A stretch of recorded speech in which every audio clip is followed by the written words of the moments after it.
Hello friends, welcome to crazy G K trick. तो आइए daily current affairs की series में आगे बढ़ते हैं। आज के इस सेशन में हम 1 फरवरी के सभी करंट अफेयर्स को यहाँ पर डिटेल में समझेंगे।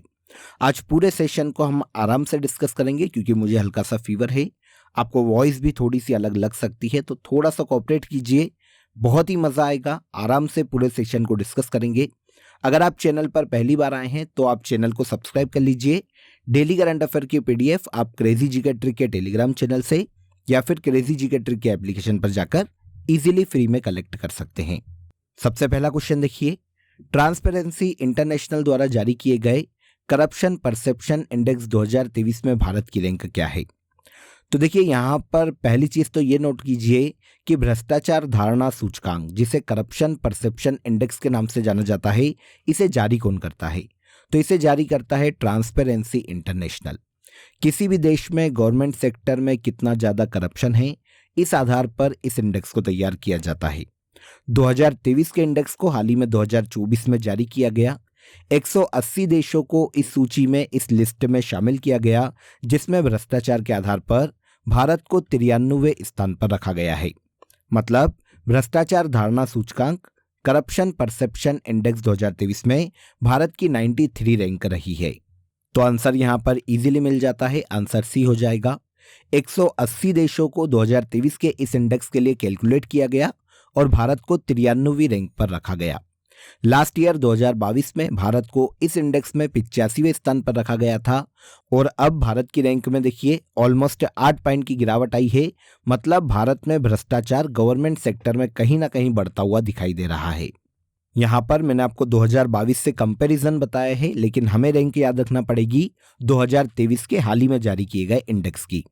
2023 के इस इंडेक्स में 180 देशों की लिस्ट में भारत को 93वीं रैंक दी गई और भारत का जो स्कोर आया है वो 39 आया है। लास्ट ईयर भारत का स्कोर 40 था। मतलब देखिए इस इंडेक्स में जितना ज्यादा स्कोर होता है उतना ज्यादा भ्रष्टाचार उस देश में कम होगा। लास्ट ईयर हमको जो इंडेक्स में स्कोर दिया गया था वो 40 था और अब ये घटकर हो गया है 39। जितना ज्यादा स्कोर उस देश में भ्रष्टाचार उतना ज्यादा कम। ओके, हम यहाँ पर स्कोर हमसे एग्जाम में नहीं पूछा जाता, तो हम केवल रैंक याद रखेंगे। 180 देशों के इस इंडेक्स में 180 देशों की रैंकिंग में भारत को 93 स्थान पर रखा गया है, 93 रैंक दी गई है। यहाँ पर हम टॉप 3 देशों की बात करें करप्शन परसेप्शन इंडेक्स में, तो पहले स्थान पर है डेनमार्क, जहां पर भ्रष्टाचार पूरे विश्व में सबसे कम है। सेकंड पर आता है फिनलैंड और तीसरे पर रखा गया है न्यूजीलैंड को। सबसे ज्यादा भ्रष्टाचार वाला देश इस इंडेक्स में सोमालिया को घोषित किया गया, जो कि इस लिस्ट में 180वें स्थान पर या 180वीं रैंक पर रखा गया। भारत की बात करें तो 2023 के करप्शन परसेप्शन इंडेक्स में भारत को 93वीं रैंक दी गई है। अब यहां पर कैजुअली इंडेक्स की बात करते हैं। देखिए ये तो पता चल गया कि ये जारी किया जाता है ट्रांसपेरेंसी इंटरनेशनल के द्वारा। ये जर्मनी का एक अंतर्राष्ट्रीय गैर सरकारी संगठन है। 1995 में इसके द्वारा करप्शन परसेप्शन इंडेक्स की शुरुआत की गई थी। भ्रष्टाचार के आधार पर इस इंडेक्स में रैंक दी जाती है। आगे बढ़ने से पहले आप सभी को एक बहुत ही इंपॉर्टेंट अपडेट देता हूं, ध्यान से सुनिएगा। अब आप सभी के लिए क्रेजी जी के ट्रिक की जनवरी से लेकर दिसंबर 2023 तक की करंट अफेयर की बुक भी अवेलेबल है। मैंने आपको डिस्क्रिप्शन में लिंक दे दी है, वहां पर जाकर आप इजीली इस बुक को ऑर्डर कर सकते हैं। देखिए 2023 के करंट अफेयर की इस बुक में आपको 36 टॉपिक देखने को मिलेंगे और इसके अलावा आपको लास्ट में रिवीजन के लिए 1000 से ज्यादा एमसीक्यूज भी देखने को मिलेंगे करंट अफेयर के। तो भारत की किसी भी एग्जाम के पॉइंट ऑफ व्यू से बहुत ही इंपॉर्टेंट है ये बुक आपके लिए। आप इजीली ऑर्डर कर सकते हैं, या तो आप डिस्क्रिप्शन में लिंक का यूज करिए या फिर क्रेजी जी के ट्रिक और रूट एप्लीकेशन पर जाकर भी आप इस बुक को ऑर्डर कर सकते हैं। आई होप अपडेट अच्छा लगा होगा। नेक्स्ट क्वेश्चन पर आइए। सेकेंड क्वेश्चन देखिए, भारत की पहली स्नो लेपर्ड रिपोर्ट के अनुसार किस राज्य या यूनियन टेरिटरी में सबसे ज्यादा स्नो लेपर्ड है। स्नो लेपर्ड का मतलब हिम तेंदुआ। अब देखिए भारत में पहली बार ही स्नो लेपर्ड पर रिपोर्ट को जारी किया गया 2024 में। इसके अनुसार यूनियन टेरिटरी लद्दाख में वर्तमान में सबसे ज्यादा स्नो लेपर्ड देखने को मिलते हैं। आंसर भी करेक्ट हो जाएगा। कौन सी मिनिस्ट्री जारी करती है, तो केंद्रीय पर्यावरण वन और जलवायु परिवर्तन मंत्रालय के द्वारा हाल ही में इस रिपोर्ट को जारी किया गया। इस मिनिस्ट्री के मंत्री भूपेंद्र यादव ने भारत की पहली हिम तेंदुआ मतलब स्नो लेपर्ड रिपोर्ट को जारी किया और इसके अनुसार यूनियन टेरिटरी लद्दाख में सबसे ज्यादा स्नो लेपर्ड हैं 2024 में। लद्दाख में देखिए 477 स्नो लेपर्ड हैं और इस लिस्ट में स्नो लेपर्ड की संख्या के मामले में पहले स्थान पर यूनियन टेरिटरी लद्दाख को रखा गया। अब यहाँ पर यह भी हमें पता होना चाहिए कि स्नो लेपर्ड रिपोर्ट में ऑल ओवर इंडिया में कितने स्नो लेपर्ड हैं। तो पूरे भारत में देखिए 718 स्नो लेपर्ड हैं। पहले स्थान पर है लद्दाख जहां पर 477 हिम तेंदुए हैं। सेकेंड पर है उत्तराखंड 124 स्नो लेपर्ड के साथ और तीसरे नंबर पर है हिमाचल प्रदेश जहां पर 51 स्नो लेपर्ड हैं। याद रखिएगा स्नो लेपर्ड के साइंटिफिक नेम को भी याद रखिए। पेंथेरा अनकिया स्नो लेपर्ड का साइंटिफिक नेम है। मध्य और दक्षिण एशिया में पर्वतीय इलाकों में ठंडे प्रदेशों में हिम तेंदुए पाए जाते हैं। IUCN जो कि रेड डेटा बुक को जारी करता है, इसकी रेड डेटा लिस्ट में भी हिम तेंदुआ शामिल है। यहाँ पर क्वेश्चन हमारा स्नो लेपर्ड रिपोर्ट से है। तो भारत की पहली स्नो लेपर्ड रिपोर्ट के अनुसार भारत में सबसे ज्यादा हिम तेंदुए भारत के लद्दाख राज्य में हैं, जहां पर 477 हिम तेंदुए देखने को मिलते हैं। ओके, इसके बाद देखिए 6th खेलो इंडिया यूथ गेम्स 2023 की पदक तालिका में पहले स्थान पर कौन सा राज्य रहा। देखिए पहले तो हमें यह पता होना चाहिए कि 2024 में 6th खेलो इंडिया यूथ गेम्स का आयोजन कहाँ किया गया। तो ये आयोजन हुआ है हाल ही में भारत के तमिलनाडु राज्य में। ये 6th खेलो इंडिया यूथ गेम्स है फ्रेंड्स, जिसमें मेडल टैली में 158 मेडल के साथ महाराष्ट्र राज्य पहले स्थान पर रहा है। आंसर ए करेक्ट हो जाएगा। 6th खेलो इंडिया यूथ गेम्स 2023 से आयोजन 2024 में हुआ है भारत के तमिलनाडु राज्य में। मेडल टैली में 158 मेडल के साथ महाराष्ट्र पहले स्थान पर रहा। 57 इसने गोल्ड मेडल जीते, 48 सिल्वर और 53 ब्रॉन्ज मेडल महाराष्ट्र ने अपने नाम किए। सेकंड पर आता है तमिलनाडु राज्य 97 मेडल के साथ और थर्ड पर है हरियाणा राज्य जिसने 103 मेडल जीते, लेकिन तमिलनाडु के मुताबिक इसके जो गोल्ड हैं वो कम हैं 35, इसलिए मेडल टैली में तमिलनाडु दूसरे स्थान पर है और तीसरे पर है हरियाणा राज्य। यहाँ पर 6th खेलो इंडिया यूथ गेम्स की पूरी डिटेल जान लेते हैं। आयोजन शुरू हुआ था 19 जनवरी को और 31 जनवरी 2024 को इसका आयोजन समाप्त हुआ है। तमिलनाडु की 4 अलग अलग सिटीज में आयोजित हुए पूरे गेम्स। शुभंकर या मैस्कॉट की बात करें तो यह वीरमंगई वेलु नचियार है। तमिलनाडु की एक रानी थी जिनके ऊपर आधारित ये एक कार्टून कैरेक्टर बनाया गया, वीरमंगई वेलु नचियार। ठीक है, तो ये हो गया मैस्कॉट। टोटल स्पोर्ट्स जो जोड़े गए थे इसमें 26 थे। नया खेल जो शामिल किया गया था 6th खेलो इंडिया यूथ गेम्स में ये स्क्वैश है और शुभारंभ किया था भारत के PM नरेंद्र मोदी ने। अब देखिए शुरुआत हुई है इन गेम्स की सबसे पहली बार 2018 में।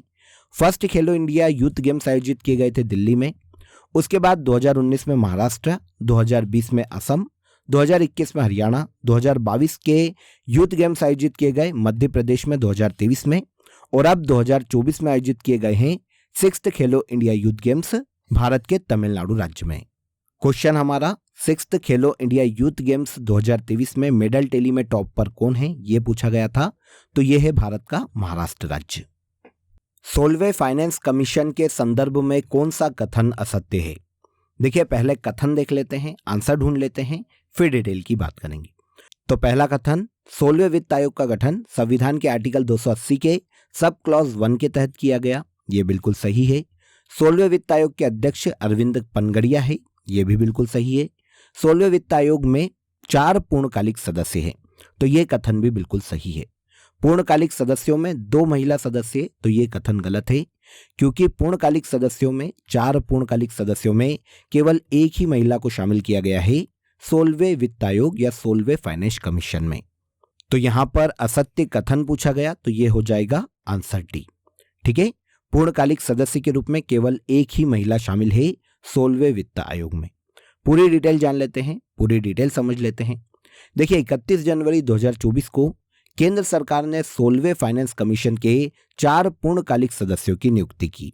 इनमें एकमात्र महिला है जिनका नाम है श्रीमती एनी जॉर्ज मैथ्यू। 4 सदस्य कौन कौन हैं, तो एक है अजय नारायण झा, सेकेंड है एनी जॉर्ज मैथ्यू, थर्ड है डॉक्टर निरंजन राजाध्यक्ष और फोर्थ है सौम्य कांति घोष। ये 4 सदस्य नियुक्त किए गए हैं 16वें वित्त आयोग में, जिनमें से एकमात्र महिला कौन है? Any George Matthew. अब इसके अध्यक्ष की बात करें तो 16वें वित्त आयोग का गठन 31 दिसंबर 2023 को किया गया था। 16वें वित्त आयोग के अध्यक्ष के रूप में अरविंद पनगरिया की नियुक्ति की गई थी और इसी के साथ सेक्रेटरी बनाए गए थे ऋतिक रंजन पांडे। भारतीय संविधान के आर्टिकल 280 में वित्त आयोग के गठन का प्रावधान किया गया है। एक संवैधानिक संस्था है फाइनेंस कमीशन। 16वें वित्त आयोग का गठन किया गया था फ्रेंड्स, जिसके अध्यक्ष अरविंद पनगरिया बने थे और इस फाइनेंस कमीशन की जो सिफारिश है 2025 से लेकर 2030-31 के फाइनेंशियल ईयर तक लागू की जाएगी। संघ और राज्य के मध्य में वित्त के बंटवारे से संबंधित सिफारिशें केंद्र सरकार को देना, यह फाइनेंस कमीशन का काम है। अध्यक्ष कौन है 16वें वित्त आयोग के? तो ये है अरविंद पनगरिया। सबसे इंपॉर्टेंट क्वेश्चन यही है, इसे याद रखिएगा। और 4 पूर्णकालिक सदस्य में केवल एकमात्र महिला है 16वें फाइनेंस कमीशन में, जिनका नाम है any George Matthew. Next question देखिए, भारतीय तटरक्षक दिवस कब मनाया जाता है? इंडियन कोस्ट गार्ड डे के रूप में सेलिब्रेट किया जाता है 1 फरवरी को, क्योंकि 1 फरवरी को ही 1977 में भारतीय समुद्री सीमा की रक्षा के लिए इंडियन कोस्ट गार्ड का गठन किया गया था।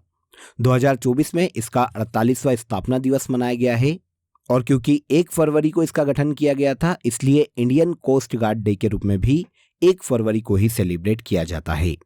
भारत की समुद्री सीमाओं की रक्षा करने के लिए ये एक स्वतंत्र सशस्त्र बल है, जिसे इंडियन कोस्ट गार्ड के नाम से जाना जाता है। गठन किया गया था 1 फरवरी 1977 में। हेडक्वार्टर इसका नई दिल्ली में है और राकेश पॉल वर्तमान में भारतीय तटरक्षक बल के महानिदेशक के पद पर हैं। हर साल इंडियन कोस्ट गार्ड डे के रूप में 1 फरवरी को सेलिब्रेट किया जाता है। इसके बाद इंटरनेशनल मॉनिटरिंग फंड की रिपोर्ट वर्ल्ड इकोनॉमिक आउटलुक के अनुसार फाइनेंशियल ईयर 2023-24 में भारत की जीडीपी वृद्धि दर कितने % रहने का अनुमान है? तो यहां पर देखिए, पहली चीज तो ये नोट कीजिए कि वर्ल्ड इकोनॉमिक आउटलुक को जारी कौन सी संस्था करती है? तो ये जारी किया जाता है इंटरनेशनल मॉनिटरिंग फंड के द्वारा। इसमें अलग अलग देशों की जीडीपी के अनुमान लगाए जाते हैं कि वृद्धि दर कितनी रह सकती है। तो इस रिपोर्ट के अनुसार फाइनेंशियल ईयर 2023-24 में भारत की जीडीपी वृद्धि दर का अनुमान 6.7% का लगाया गया है। 30 जनवरी को इस रिपोर्ट को इंटरनेशनल मॉनिटरिंग फंड के द्वारा जारी किया गया। रिपोर्ट में आईएमएफ ने भारत की 2023-24 के फाइनेंशियल ईयर के लिए जीडीपी ग्रोथ का जो पूर्व अनुमान था इसका 6.3% का, इसे बढ़ाकर अब 6.7% कर दिया है। इसके अलावा इस रिपोर्ट के अनुसार 2024 और 2025 में भारत की विकास दर 6.5% तक रहने का अनुमान है। तो यहाँ पर 2 क्वेश्चन हमारे लिए इंपॉर्टेंट है। एक तो वर्ल्ड इकोनॉमिक आउटलुक रिपोर्ट को जारी कौन करता है? तो ये जारी करती है आईएमएफ, मतलब इंटरनेशनल मॉनिटरिंग फंड। और सेकेंड, वर्ल्ड इकोनॉमिक आउटलुक में 2023-24 के लिए भारत की जीडीपी ग्रोथ का अनुमान कितना लगाया गया? तो ये लगाया गया 6.7%। ओके, अब यहाँ पर इंटरनेशनल मॉनिटरिंग फंड की बात करें तो यूनाइटेड नेशन का एक अंग है फ्रेंड्स, एक प्रमुख अंतर्राष्ट्रीय वित्तीय एजेंसी है। स्थापना की गई थी 1945 में और इसका हेडक्वार्टर अमेरिका के वॉशिंगटन डीसी में स्थित है। क्रिस्टलिना जॉर्जीवा वर्तमान में आईएमएफ के हेड के पद पर हैं। आगे आइए, 4th खेलो इंडिया विंटर गेम्स 2024 के मस्कट का नाम क्या है? पहले यह समझिए कि 4th खेलो इंडिया विंटर गेम 2024 में आयोजित किए जाएंगे भारत के 2 यूनियन टेरिटरी में, एक है जम्मू कश्मीर और एक है लद्दाख। तो पहली चीज तो ये हो गई। अब 4th खेलो इंडिया विंटर गेम्स 2024 के मस्कट को हाल ही में देखिए जारी किया गया और इसके मस्कट का नाम है शिन शी शान। आंसर भी हो जाएगा। खेल मंत्री अनुराग सिंह ठाकुर ने 4th खेलो इंडिया विंटर गेम्स 2024 के मस्कट का शुभारंभ किया। ये एक हिम तेंदुए का कार्टून कैरेक्टर है जिसे नाम दिया गया है शिन शी और शॉर्ट में शान। हिम तेंदुए का एक कार्टून कैरेक्टर है, हिम तेंदुए का प्रतिनिधित्व करता है ये मस्कट। अब 4th खेलो इंडिया विंटर गेम 2024 में 2 चरणों में आयोजित किए जाने वाले हैं। पहले चरण में 2 से 6 फरवरी तक इनका आयोजन किया जाएगा लद्दाख के लेह में और दूसरे फेज में 21 से 25 फरवरी तक जम्मू कश्मीर के गुलमर्ग में इन खेलों का आयोजन किया जाने वाला है। खेलो इंडिया गेम्स के अंतर्गत ही खेलो इंडिया विंटर गेम्स का आयोजन भी 2020 में शुरू किया गया था और अब 2024 में इनका आयोजन जम्मू कश्मीर और लद्दाख राज्य में किया जाएगा। Next question, 75th Republic day समारोह में किस मंत्रालय की झांकी को प्रथम स्थान दिया गया? देखिए, पहले हमने स्टेट की बात की थी कि 75 रिपब्लिक डे जो परेड हुई है 26 जनवरी को, उसमें ऑल ओवर झांकियों में से किस स्टेट की झांकी को पहला स्थान दिया गया? तो वो है उत्तर प्रदेश राज्य। यहाँ पर हमसे क्वेश्चन मिनिस्ट्री से पूछा गया है कि किस मिनिस्ट्री की झांकी को पहला स्थान दिया गया? तो ये मिनिस्ट्री है ministry of culture. Answer C correct हो जाएगा। देखिए, 75th रिपब्लिक डे के अवसर पर काफी सारी झांकियों का प्रदर्शन किया गया था। 16 राज्य, यूनियन टेरिटरीज और 9 अलग अलग मिनिस्ट्रीज की टोटल 26 झांकियों का चयन किया गया था 75th रिपब्लिक डे परेड में। इसमें से भारत में जो मिनिस्ट्री ऑफ कल्चर है उसकी एक झांकी थी भारत लोकतंत्र की जननी नाम से। इस झांकी को 75th रिपब्लिक डे के अवसर पर झांकियों में पहला पुरस्कार दिया गया किसी भी मिनिस्ट्री की तरफ से। तो यह मिनिस्ट्री है, मिनिस्ट्री ऑफ कल्चर है, जिसकी झांकी को पहला स्थान दिया गया। वैसे दो अलग अलग कैटेगरी थी, एक थी जजेस चॉइस और एक थी पॉपुलर चॉइस। जजेस चॉइस में संस्कृति मंत्रालय की झांकी पहले स्थान पर आई और पॉपुलर चॉइस में होम मिनिस्ट्री की झांकी को पहला स्थान दिया गया। वहीं पर राज्य की बात करते हैं तो जजेस चॉइस में राज्य की ओर से ओडिशा राज्य की झांकी को पहला स्थान दिया गया, जिसका नाम था वुमेन एम्पावरमेंट इन विकसित भारत। और पॉपुलर चॉइस में गुजरात की झांकी को पहला स्थान दिया गया, जिसका नाम था डोडो, a global icon of Gujarat border tourism. तो ये दो अलग अलग कैटेगरीज है। ऑल ओवर किस झांकी को पहला स्थान दिया गया या किस राज्य की झांकी को पहला स्थान दिया गया? तो ये उत्तर प्रदेश राज्य की झांकी है। लेकिन कैटेगरीज की बात करें तो यहां पर मैंने आपको कैटेगरीज के बारे में भी बता दिया। भारत ने 2024-25 के लिए यूनेस्को की वर्ल्ड हेरिटेज लिस्ट में शामिल करने के लिए किसे नामांकित किया? तो यह है मराठा मिलिट्री लैंडस्केप। आप सभी जानते हैं कि दक्षिण भारत में 17वीं से 18वीं शताब्दी के मध्य में मराठाओं का शासन था। इन्होंने दक्षिण भारत में अपनी सैन्य शक्ति को पावरफुल करने के लिए, बढ़ाने के लिए, सैन्य ताकत को बढ़ाने के लिए अलग अलग किलों का निर्माण किया था। इनमें 12 किले शामिल हैं जिन्हें संयुक्त रूप से मराठा मिलिट्री लैंडस्केप का नाम दिया गया। अब इंडियन गवर्नमेंट चाहती है कि 2024-25 की यूनेस्को वर्ल्ड हेरिटेज लिस्ट में इन्हें शामिल किया जा सके, इन मराठा मिलिट्री लैंडस्केप को शामिल किया जा सके। ये 12 किले हैं फ्रेंड्स, जो कि महाराष्ट्र और तमिलनाडु में फैले हुए हैं। सलहेर किला, शिवनेरी किला, लोहगढ़, खंडेरी, रायगढ़, राजगढ़, ये ऐसे 12 किले हैं जिनको ऑल ओवर नाम दिया गया है मराठा मिलिट्री लैंडस्केप। वैसे 2024 तक भारत में 42 यूनेस्को विश्व धरोहर साइट्स हैं फ्रेंड्स। आखिरी बार 2023 में पश्चिम बंगाल के शांति निकेतन को और कर्नाटक राज्य में स्थित होयसल के मंदिर को यूनेस्को की विश्व विरासत सूची में शामिल किया गया था। तो इन्हें मिलाकर टोटल 42 हो जाते हैं। 2024 तक ऑल ओवर 42 प्लेसेस हैं जो कि यूनेस्को की विश्व विरासत सूची में शामिल है। और अब भारत के द्वारा नामांकित किया गया है मराठा मिलिट्री लैंडस्केप को, ताकि इन्हें यूनेस्को विश्व धरोहर स्थल में दर्जा दिलाया जा सके। ओके, अब इसके बाद सबसे लास्ट क्वेश्चन देखिए। चर्चा में रही न्यूरोलिंक कंपनी के मालिक कौन है? तो न्यूरोलिंक कंपनी के मालिक है एलन मस्क। आंसर भी हो जाएगा। सुर्खियों में इसलिए है ये कंपनी फ्रेंड्स क्योंकि इन्होंने हाल ही में इंसान के दिमाग में फिट होने वाली एक चिप का निर्माण किया है और एक चिप को इम्प्लांट किया है इंसानी दिमाग में।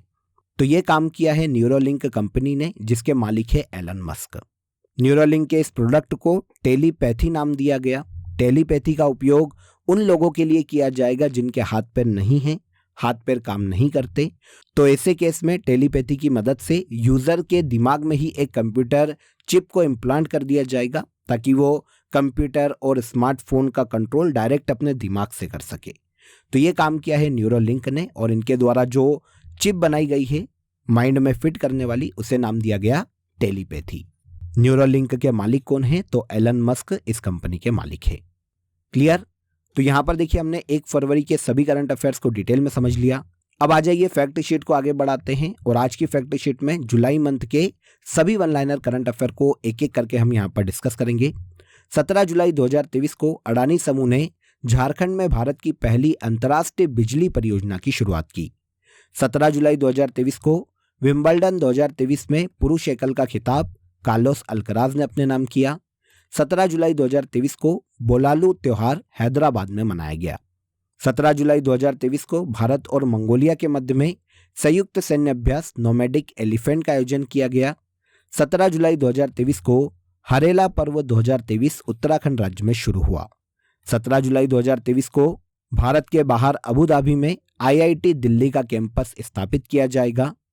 आगे 18 जुलाई 2023 को ओडिशा के गोपालपुर बंदरगाह ने कार्गो हैंडलिंग में नेशनल रिकॉर्ड अपने नाम किया। और लूवर संग्रहालय जो कि चर्चा में रहा था, ये फ्रांस में स्थित है। ये सभी वन लाइनर जुलाई मंथ से बहुत ही इंपॉर्टेंट है, नोट कर लीजिएगा। अब आ जाइए लास्ट डे के सेशन में जो करंट अफेयर हमने डिटेल में समझा था उसे एक बार हम यहाँ पर रिवाइज कर लेते हैं। पहला देखिए, ऑस्ट्रेलियन ओपन डेफ चैंपियनशिप का खिताब भारत के पृथ्वी शेखर ने अपने नाम किया। अफ्रीकी देश कोमोरोस के नए प्रेसिडेंट अजाली असोमानी को नियुक्त किया गया। ओडिशा सरकार ने अपने राज्य में लघु बाण जाति द्रव्य क्रय मतलब लाभा योजना की शुरुआत की। ट्राई के नए अध्यक्ष अनिल कुमार लोहाटी को नियुक्त किया गया। भारतीय मुक्केबाज मनदीप जांगड़ा ने USA इंटर कॉन्टिनेंटल चैंपियनशिप को अपने नाम किया। भारत में हर वर्ष 30 जनवरी को शहीद दिवस के रूप में मनाया जाता है। आगे आइए, हाल ही में मध्य प्रदेश और राजस्थान के मध्य में पार्वती कालीसिंध चंबल लिंक परियोजना के लिए समझौता हुआ। राष्ट्रपति द्वारा सतनाम संधू को राज्यसभा के लिए नामित किया गया। भारतीय संविधान के आर्टिकल 80 में राज्यसभा में सदस्य नामित किए जाने का प्रावधान है। चर्चा में रही श्रीमद दयानंद कन्या गुरुकुल कॉलेज की छात्रा सिमरन योगा से संबंधित है। और लास्ट था, सड़क सुरक्षा फोर्स की शुरुआत हाल ही में पंजाब राज्य के द्वारा की गई है। ये सभी करंट अफेयर लास्ट डे के सेशन में हमने डिटेल में समझे थे। अब आज के लिए आप सभी के लिए क्वेश्चन ऑफ द डे आज के इसी सेशन से है। अगर आपने सेशन ध्यान से एंड तक देखा होगा तो आप इजीली इसका आंसर दे पाएंगे। 6th खेलो इंडिया यूथ गेम्स 2023 की पदक तालिका में दूसरे स्थान पर कौन सा राज्य रहा? हमने पहला राज्य देखा था महाराष्ट्र। यहां पर हमें बताना है कि दूसरा राज्य 6th खेलो इंडिया यूथ गेम्स 2023 में कौन सा है। कमेंट में जरूर बताइएगा कि इस क्वेश्चन का आंसर क्या है। अगर सेशन आपको अच्छा लगा हो तो वीडियो को लाइक और शेयर कर दीजिए, चैनल को सब्सक्राइब कर लीजिए। कल फिर मुलाकात करेंगे नेक्स्ट डे के करंट अफेयर में। तब तक अपना ख्याल रखिए। जय हिंद, जय भारत।